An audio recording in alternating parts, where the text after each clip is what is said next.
যেহেতু ফরওয়ার্ডে খেলেন স্ট্রাইকার, তো বিশ্ব ফুটবলে আইকন কে? অবশ্যই আমার আইকন লিও মেসি।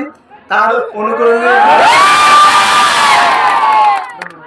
লিওনেল মেসির ভক্ত এত, নেইমারের কেউ নেই নাকি মাঠে?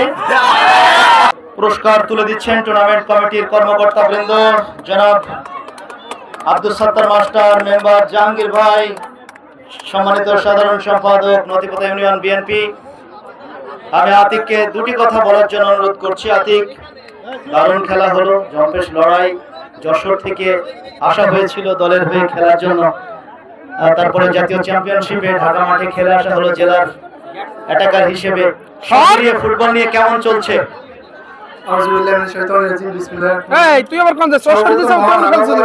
শুকরিয়া জ্ঞাপন করছি আজকের এই সুন্দর একটা ম্যাচ উপহার দেওয়ার জন্য, এবং সর্বশেষ বলতে চাই আপনাদের দোয়ায় এত দূর এসেছি এবং ভবিষ্যতে ন্যাশনাল পর্যায়ে খেলতে পারি সেই দোয়াই কামনা করছি। ধন্যবাদ। আতিক সাহেবের যশোর জেলায় কোন উপজেলায় কোথায় বাসা, একটু দর্শকরা জানতে চায়।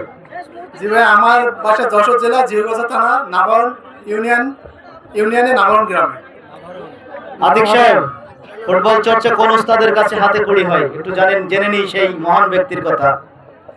সর্বপ্রথম আমার কোচ উস্তাদ ছিল খুলনা আবাহনীর কোচ সাইফুল্লাহ ভাই, দ্বিতীয় যশোর জেলা টিমের কোচ সাব্বির আহমেদ পলাশ স্যার, এই তৃতীয় কোচ হচ্ছে শামসুল্লাহ ফুটবল একাডেমি মারুফ স্যার, ইমাদুল স্যার। তাদের কাছে আমার হাতে করি। বাংলাদেশের আইকনকে আতিক, বাংলাদেশ তো এখন মোটামুটি একটা ক্রেজ তৈরি হয়ে গিয়েছে, সেই হারিয়ে যাওয়া ক্রেজ আবার ফিরেছে বাংলাদেশে। বাংলাদেশের কার কথা বলবেন, আপনার প্রিয় ফুটবলার কে? অবশ্যই আমার প্রিয় ফুটবলার আলফাজ ভাই। তার খেলা দেখে কিন্তু কিছু ক্লিপ দেখেছি।